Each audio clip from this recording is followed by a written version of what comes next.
السلام علیکم ناظرین، آپ سب سے آج جو ہے ایک ٹاپک پر بات کرنی ہے، وہ جو FATF ہے یعنی FATF، اس پر آپ سب کو میں بتانے کی کوشش کروں گا کہ وہ کیا ہے، اس کا مطلب کیا ہوتا ہے، اور اس میں جو ہے ملک کے کیوں جاتے ہیں، اور پھر اس گرے لسٹ میں کیوں جاتے ہیں، پھر بلیک لسٹ کیوں ہوتے ہیں، اور پھر اس کا وائٹ لسٹ کیا ہوتا ہے۔ تو اس سب پر جو ہے میں ویلاگ کروں گا۔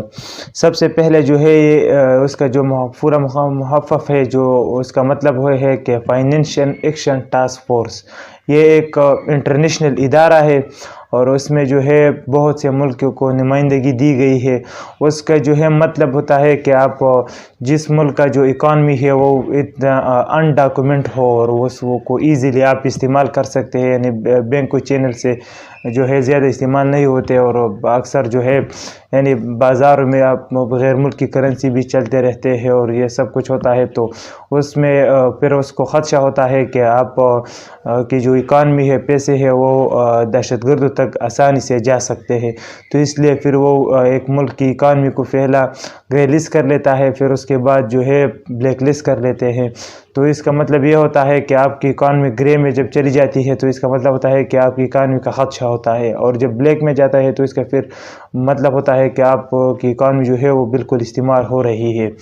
تو جو ہے پاکستان کو انہوں نے گرے لسٹ کیا ہوا تھا۔ پاکستان کی اس ادارے کے ساتھ جو ہسٹری ہے، تاریخ ہے، وہ کچھ یہ ہے کہ 2008 میں پہلی دفعہ ہم اس گرے لسٹ میں چلے گئے تھے، اور انہوں نے گرے لسٹ کیا تھا جو مشرف کی دور تھی۔ پھر ہم نے مصنوعی سے 2-3 کامیں کی تھی، 3-4 ٹاسک دیے تھے، اسے ہم کمپلیٹ کر کے پھر 2010 جو ہے پھر اسے ہم نکل گئے۔ پھر 2012 میں ہم دوبارہ اس میں چلے گئے جو پیپل پارٹی کی دور تھی، اور پھر وہاں سے پھر بھی 13-14 میں ہم نکل گئے، اور پھر ابھی جو ہے 2018 میں چلے گئے۔ اور اس دفعہ اتنے ٹف چلے گئے تھے کہ انہوں نے ہم سے بہت سے ٹاسک دی تھی، پہلے 20 دیے تھے، پھر 27 کر دیے، اور پھر اس کو انکریز کر کے 34 کر دیے، یعنی 34 ٹاسک تھی، اور اس پر 100% کام کرنا تھا، تب وہ ہم نکل سکتے تھے۔ اور اس میں جو ہے پاکستان کے دوست ملک جو ہے وہ بھی اس کا حصہ ہے، اس نے بھی کہا تھا کہ آپ کو کرنا پڑے گا۔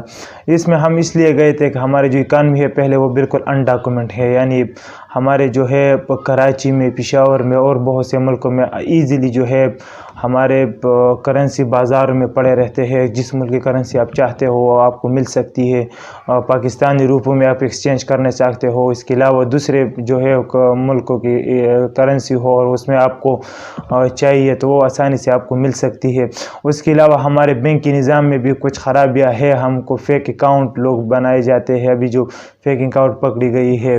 اس کے علاوہ جو ہے اور بھی بہت سے مسائل ہیں جو کہ یعنی ہمارے یہاں پر دہشت گرد تھے، اور وہ بت مانتے تھے بالکل آسانی سے، جو فاٹا کے علاقے تھے، اس کے علاوہ کراچی میں، بلوچستان میں، وہ بہت سے علاقے تھے جو سرمایہ دار لوگ ہیں، اس سے وہ بالکل بت مانتے تھے، اور پھر وہ کو دینا پڑتا تھا کہ ان کے پھر وہ اس کو مار دیتے تھے، اگر نہیں دے تو انکار کر لیتے۔ تو یہ سب مسائل تھے۔ کچھ جو ہے ہمارے ملک کے نیچے کچھ ادارے بھی ایسے تھے، ادارے تو نہیں لیکن ایک گروپس تھے، یعنی جیسے آپ کشمیر کے لیے کام کر رہا تھا، اور بھی بہت سے گروپ تھے، اور وہ چند مانگتا تھا، یعنی چند اکٹھا کرتا تھا، مسجدوں میں اعلان کرتے تھے، بڑی بڑی اجتماعات کرتے تھے، اور پھر اس چند پر خدشہ تھا کہ وہ جا رہا تھا دہشت گردوں کے لیے۔ یعنی ابھی بھی کل عام پاکستان کی مسجدوں میں اعلان ہو جاتا ہے کہ آپ جہاد کے لیے پیسے اکٹھا کر دیں، اور پھر پیسے اکٹھے کیا جاتے ہیں، اور پھر اس کو جو ہے یعنی دنیا کی نظر سے دہشت گردوں کا پیسہ ہوتا ہے، وہاں جاتا ہے، وہ استعمال کر لیتے ہیں، اس پر ویپنز لیتے ہیں، گنز لیتے ہیں، جو ان کی ضروریات ہے وہ پوری ہوتی ہے۔ تو ہم سب کو سب سے پہلے جو ہے ہمارے اداروں کو اور ہمارے حکومت یعنی ایز اے ریاست اس چیز کو مد نظر رکھنا چاہیے کہ ہم یعنی پہلے بھی چلے گئے تھے، پہلے بھی نکل گئے تھے، تو یعنی یہ بہت ہی بڑی مسئلے ہے جو ہم کو ٹیک کرنے ہوں گے. ہماری اکانومی جو ہے ان ڈاکومنٹ، یعنی پاکستان کی تمام اکانومی تقریباً 70-80% اکانومی جو ہے وہ ان ڈاکومنٹ ہے. اس کو ڈاکومنٹیشن کی طرف چلی جانی چاہیے. پچھلی حکومت نے ایک جو پوائنٹ رکھا تھا کہ 50,000 سے زیادہ خریداری پر آپ کو NIC کی فوٹو کاپی دینے پڑے گی، تو پھر اس سے پیچھے ہٹ گئے. اس کو جو ہے لاگو کرنا چاہیے، یعنی ڈاکومنٹیشن ہونی چاہیے.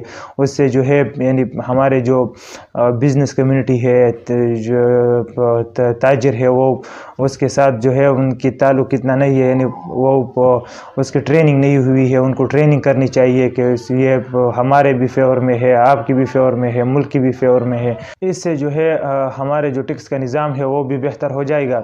اور اس کے علاوہ جو ہے ہم کو مزید بھی بہت سے فیلڈ ہے اس پر کام کرنے کی ضرورت ہے.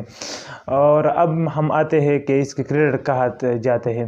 یقیناً اس کے کریڈٹ جو ہے یعنی PMLN ہے جو ہے جو پورا FDM ہے، اس کی جو قانون جو پاس ہو رہا تھا، تو اس پر انہوں نے بہت سے ٹف ٹائم دیا تھا حکومت کو. آپ سب کو یاد ہوگا. اور پھر حکومت نے جوائنٹ جو ہے پارلیمنٹ کی اجلاس بلایا اور وہاں سے پاس کیا. اور کچھ ہمارے جو مقتدر حلقے ہے اس نے بھی مدد کی تھی حکومت کی.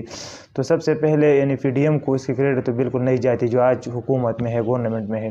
اس کا جو سہرا ہے وہ بالکل پاکستان تحریک انصاف کے سر سجتا ہے. اور اس جو انہوں نے کام کیا تھا، اور تحریک انصاف میں حماد اظہر صاحب نے اس پہ بہت بڑی کام کیا تھا. حماد اظہر صاحب کے علاوہ جو ہے ہمارے جو ادارے ہیں اس کی جو ڈائریکٹرز تھے اور بہت سے افسر تھے، انہوں نے بہت کام کیا تھا اس پر. اور اس کے لیے ہم نے بہت بڑی پیمانے پر کام کیا. تقریباً 4 سال سے ہم مسلسل کام کرتے رہے، یعنی تقریباً 95% ہمارا ٹاسک پورا تھا. پھر بھی وہ نہیں مانگ رہا تھا. انہوں نے کہا کہ آپ کو مزید بھی اس پہ کام کرنا ہے. ہم نے اس کے لیے قانون سازیاں کی. اس کو جو بہت سے ہمارے یہاں پر گروپس تھے اس کو ہم نے کالعدم قرار دیے. اس کے لیے چندے پر پابندی لگائی. اس کے جو ہے کچھ گرفتاریاں کی ہے. اس کے علاوہ جو ہے یعنی بہت NGOs تھے اس پر ہم نے پابندیاں لگائی.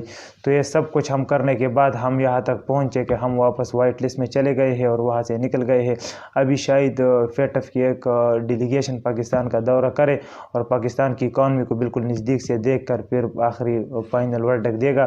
لیکن تقریباً ہم نکل چکے ہیں. لیکن ہم خدشہ یہ ہے کہ جو مستقبل میں ہے وہ ہم اس کے لیے کام کرتا رہنا چاہیے تاکہ ہم دوبارہ نہ چلے جائیں. یعنی یہ ہمارے ایک روٹین بنی ہوئی ہے. 2-3 سال کے بعد ہم چلے جاتے ہیں، پھر نکل جاتے ہیں، پھر چلے جاتے ہیں، پھر نکل جاتے ہیں. تو ہم سب کو یہ بنیادی کام کرنے کی ضرورت ہے.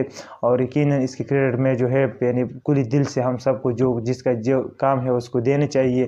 یہ ہم کو ہمارے رواج ہونا چاہیے کہ جو کام کس نے کی ہے اس کو کلی دل سے دینی چاہیے. یعنی FDM نے اس میں بہت سے خلل ڈالے تھے، بہت سے اس میں ٹانگڑائی کی تھی. تو میں بالکل کلی دل سے کہہ رہا ہوں کہ اس کے جو کریڈٹ ہے وہ بالکل پاکستان تحریک انصاف کو جاتی ہے، خاص کر حماد اظہر کو اور پوری حکومت کو جو پچھلی حکومت تھی عمران خان صاحب کی. تو یہ کچھ معلومات تھی آپ سب کے ساتھ شیئر کرنا چاہتا تھا. آپ ایک دفعہ پھر میں کہہ رہا ہوں کہ اگر اس چینل پر نئے ہو تو اسے پلیز سبسکرائب کریں. ہمارے جو ویڈیو اگر اچھی لگی تو اسے لائک کر دیں اور اپنا بھی خیال رکھیں، اس چینل کا بھی. خدا حافظ.